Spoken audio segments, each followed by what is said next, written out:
नमस्कार फ्रेंड्स, स्वागत है आपका हमारे YouTube चैनल जादौन एजुकेशन में। डेली न्यूज़ एनालिसिस सीरीज़ की आज एक नई कड़ी के साथ हम आपके साथ जुड़ चुके हैं। आज तारीख है 16 जुलाई और 16 जुलाई की तारीख में आज हम देखते हैं आपके साथ किस टॉपिक के साथ शामिल हुए हैं। आज का हमारा टॉपिक है NIRF द्वारा शिक्षण संस्थानों की भारत रैंकिंग 2022 जारी कर दी गई है। तो आइए इसी रैंकिंग से जुड़े कुछ नए टॉपिक्स, कुछ इम्पोर्टेंट चीज़ें, जो भी इससे संबंधित चीज़ें हैं, आइए हम उन सबको जानते हैं। तो ये NIRF की वेबसाइट से जो पेज है ये लिया गया है। इसमें आपको बताया गया है कि श्री धर्मेंद्र प्रधान, जो ऑनरेबल एजुकेशन मिनिस्टर और skill development and entrepreneurship minister भी हैं, उन्होंने 15 जुलाई को सुबह 11 बजे इंडिया रैंकिंग्स 2022 जारी कर दी है। India ranking 2022 ministry of education की तरफ से जारी की जाती है और इसकी संस्था NIRF है। Ranking of higher educational institutions on performance यानी कि ये जो रैंकिंग है ये उनकी परफॉर्मेंस के आधार पर दी जाती है। ठीक है, आगे चलते हैं। सबसे पहले जानते हैं NIRF है क्या, इसका पूरा नाम क्या है। NIRF का पूरा नाम है नेशनल इंस्टीट्यूशनल रैंकिंग फ्रेमवर्क। ठीक है, अब NIRF के बारे में जानते हैं।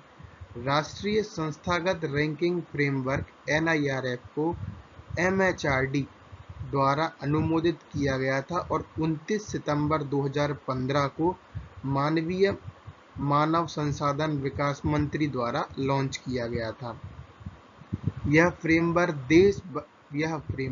देश भर के संस्थानों को रैंक करने के लिए एक कार्यप्रणाली की रूपरेखा तैयार करता है। ठीक है, इन विश्वविद्यालयों और संस्थानों की रैंकिंग के लिए जो मापदंड हैं उनकी पहचान करने के लिए मानव संसाधन विकास मंत्रालय द्वारा एक कोर समिति का गठन किया गया था, जिसके द्वारा जो सिफारिशें दी जाती हैं उनके ही आधार पर ये रैंकिंग्स जो हैं आपकी तैयार की जाती हैं। ठीक है, तो आइए देखते हैं रैंकिंग के प्रमुख मानदंड क्या हैं। ठीक है, वेबसाइट जो इनकी है उसके अनुसार 1, 2, 3, 4, 5 प्रमुख मानदंड प्रोवाइड किए जाते हैं, मतलब इनका प्रमुख यूज़ किया जाता है। पहला कौन सा है, टीचिंग लर्निंग एंड रिसोर्सेज। ये जो पैरामीटर है ये सीखने के किसी भी स्थान की मुख्य गतिविधियों से संबंधित होता है। अगला है रिसर्च एंड प्रोफेशनल प्रैक्टिस। इसमें ये कहा जाता है कि शिक्षण और सीखने में उत्कृष्टता छात्रवृत्ति के साथ निकटता से जुड़ी हुई होती है, ये इसका उद्देश्य है। ग्रेजुएशन आउटकम, जैसा इसके नाम से ही है कि यह पैरामीटर जो है ये प्रभावशीलता की अंतिम परीक्षा बताता है, मतलब कि आउटकम क्या निकलता है, उस इंस्टीट्यूट से आउटकम क्या प्राप्त हो रहा है। अगला है आउटरीच इंक्लूसिविटी। ठीक है, रैंकिंग ढांचा जो है आपका वो महिलाओं के प्रतिनिधित्व पर विशेष, ये जो है ये महिलाओं के प्रतिनिधित्व पर विशेष जोर देता है। ठीक है, अगला है आपका परसेप्शन का मतलब है कि यह रैंकिंग जो है पद्धति संस्था की धारणा को महत्वपूर्ण महत्व देती है, मतलब कि उस संस्थान की धारणा किस प्रकार की है, यह इस परसेप्शन पॉइंट के अंतर्गत जाना जाता है। तो ठीक है, तो अब तक हमने क्या जाना, सबसे पहले हमने देखा कि NIRF क्या है और ये कब शुरू हुआ। अब हमने इसके बाद जाना कि NIRF में जो रैंकिंग दी जाती है उस रैंकिंग के प्रमुख मानदंड कौन कौन से हैं। ठीक है, अब जो NIRF की रैंकिंग दी जाती है वो कई कैटेगरीज में दी जाती है। तो आइए जानते हैं कौन कौन सी इसमें कैटेगरीज होती हैं। ठीक है, तो कैटेगरीज कौन सी है, इंडिया रैंकिंग्स 2022 के अंदर में ये जो कैटेगरीज हैं ये सभी कैटेगरीज के अंतर्गत इंस्टीट्यूट्स को रखा गया है। 1, 2, 3, 4, 5, 6, 7, 8, 9, 10, 11, टोटल 11 कैटेगरीज होती हैं जिनके अंडर सारे इंस्टीट्यूशंस को मापा जाता है। सबसे पहली है आपकी ओवरऑल, इसमें संपूर्ण एक इंस्टीट्यूट का संपूर्ण एक फ्रेमवर्क तैयार किया जाता है, जिसके अंतर्गत उस इंस्टीट्यूट को जो ये 5, इसके पहले आपको 5 पैरामीटर्स दिखाए गए, इन पैरामीटर्स के आधार पर उन इंस्टीट्यूट्स को आकर ओवरऑल रैंकिंग दी जाती है। इसके बाद फिर universities, colleges, research institutions, engineering, management, pharmacy, medical, dental, law और आर्किटेक्चर, ठीक है। ये 11 टोटल आपकी कैटेगरीज होती है। अब हम इन टोटल 11 कैटेगरीज के जो टॉप 5 इंस्टीट्यूट्स हैं उनके बारे में जानेंगे। इनसे 5 से आगे भी अगर आप जानना चाहते हैं तो आप NIRF की वेबसाइट पर जाकर इसे देख सकते हैं। हालांकि लिस्ट काफ़ी बड़ी है, इसलिए मैंने सिर्फ 5 इंस्टीट्यूशंस को ही लिया है, ठीक है। तो आइए देखते हैं जो ओवरऑल रैंकिंग, जो सबसे पहले हमारी ओवरऑल रैंकिंग है। ओवरऑल रैंकिंग में जो आपका रैंक 1 आया, रैंक 1 किसका आया है, वो है Indian institute of technology Madras, यानी IIT मद्रास, जो चेन्नई में है। तो ये हमारे लिए सबसे इम्पोर्टेंट रैंकिंग होती है। इसी रैंकिंग से सवाल बनते हैं कि ओवरऑल रैंकिंग में कौन सा इंस्टीट्यूट फर्स्ट रैंक पर आया है। वो है आपका IIT मद्रास, ठीक है। उसके बाद है IISc यानी Indian institute of science Bangalore, जिसकी रैंक 2 है। नंबर 3 पर है आपका Indian institute of technology Bombay, IIT Bombay. Number 4 पर है आपका Indian institute of technology Delhi, IIT Delhi. Number 5 पे आपका IIT कानपुर, ठीक है। तो टोटल 5 जो इंस्टीट्यूट्स मैंने आपको बताया, इसमें से एक आपका IISc है और 4 आपके IITs हैं, ठीक है। आगे चलते हैं। अब आ रही आती है यूनिवर्सिटीज़ की।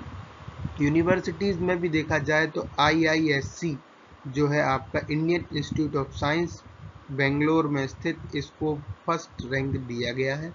इसके बाद आपका Jawaharlal Nehru university New Delhi second rank, Jamia Millia Islamia New Delhi third rank, Jadavpur university Kolkata fourth rank और अमृता विश्व विद्यापीठम कोयम्बटूर फिफ्थ रैंक, ये यूनिवर्सिटीज़ के अंदर दी गई है।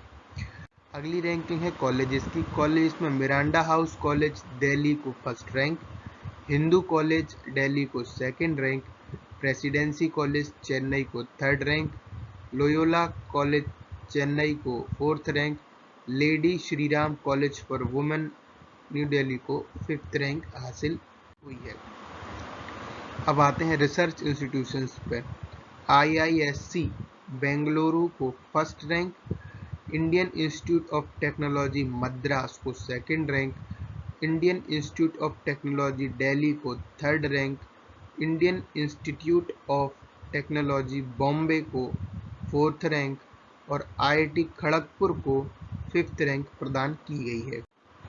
इंजीनियरिंग बैकग्राउंड, इंजीनियरिंग कैटेगरी में देखते हैं IIT मद्रास को प्रथम, IIT दिल्ली को सेकंड, IIT बॉम्बे को थर्ड, IIT कानपुर को फोर्थ और IIT खड़गपुर को फिफ्थ प्लेस दिया गया है। अब देखते हैं मैनेजमेंट श्रेणी में। IIM अहमदाबाद, इसे फर्स्ट रैंक दिया गया है। IIM बेंगलोर को सेकंड रैंक, IIM कोलकाता को थर्ड रैंक, IIT दिल्ली को फोर्थ रैंक और IIM कोझिकोड को फिफ्थ रैंक प्रदान की गई है। आगे चलते हैं फार्मेसी कैटेगरी। फार्मेसी कैटेगरी में जामिया हमदर्द यूनिवर्सिटी, जामिया हमदर्द कॉलेज को आपके न्यू दिल्ली को फर्स्ट रैंक दी गई है। इसके बाद है national institute of pharmaceutical education and research Hyderabad, इससे सेकंड रैंक दी गई है। पंजाब यूनिवर्सिटी चंडीगढ़ को third rank, national institute of pharmaceutical education and research Mohali को फोर्थ रैंक दी गई है। Birla institute of technology and science Pilani, bits Pilani को फिफ्थ रैंक दी गई है। अगली कैटेगरी है हमारी मेडिकल कैटेगरी। मेडिकल कैटेगरी में all India institute of medical science AIIMS Delhi, Delhi AIIMS को फर्स्ट रैंक दी गई है। PGIME यानी post graduation institute of medical education and research Chandigarh को second rank, Christian medical college Vellore को 3rd रैंक दी गई है। National institute of mental health and neuro sciences Bangalore को 4th रैंक और बनारस हिंदू यूनिवर्सिटी वाराणसी को 5th रैंक दी गई है। अगली कैटेगरी है हमारी डेंटल कैटेगरी। डेंटल कैटेगरी में Savita institute of medical and technical sciences Chennai को 1st रैंक दी गई है। Manipal college of dental sciences Manipal को 2nd रैंक दी गई है। Doctor DY Patil Vidyapeeth Maharashtra 3rd rank. Maulana Azad institute of dental sciences Delhi 4th rank और King George medical university Uttar Pradesh को 5th रैंक दी गई है। अगली कैटेगरी है आपकी लॉ कैटेगरी। लॉ कैटेगरी में आपकी national law school of India university Bangalore को 1st रैंक दी गई है। नेशनल लॉ यूनिवर्सिटी दिल्ली को 2nd rank, Symbiosis Law School Maharashtra को 3rd, NALSAR University of Law Telangana को 4th प्लेस और the West Bengal National University of Judicial Sciences West Bengal को 5th प्लेस दिया गया है। अगली और शायद लास्ट कैटेगरी है आपकी आर्किटेक्चर कैटेगरी। इस कैटेगरी में आपकी IIT रुड़की उत्तराखंड को 1st place, national institute of technology NIT Calicut Kozhikode में आपको 2nd रैंक दी गई है। IIT खड़गपुर को आपकी 3rd रैंक दी गई है और school of planning and architecture new Delhi को 4th रैंक दी गई है और national institute of technology Tiruchirappalli Tamil Nadu को आपकी 5th रैंक दी गई है। तो ये हमने सारी 11 कैटेगरीज के अंडर जो भी हमारे टॉप 5 इंस्टीट्यूशंस थे हमने उनके बारे में जाना। मैं फिर कहता हूँ अगर आपको इसमें और भी यूनिवर्सिटीज़ के बारे में टॉप 10 के बारे में अगर आप जानना चाहते हैं तो वेबसाइट nirf.com पर जाकर आप और भी आगे की जो लिस्ट है उसे आप देख सकते हैं। ठीक है, इसी के साथ ये लेक्चर आज यहीं समाप्त होता है। अगर आप हमारे चैनल पर नए हैं तो आप हमारे चैनल को सब्सक्राइब कीजिए और बेल आइकन को दबाइए जिससे आगे आने वाली सभी वीडियोस की नोटिफिकेशंस आपको मिल सके और चैनल को सब्सक्राइब जरूर कीजिए। ठीक है, धन्यवाद।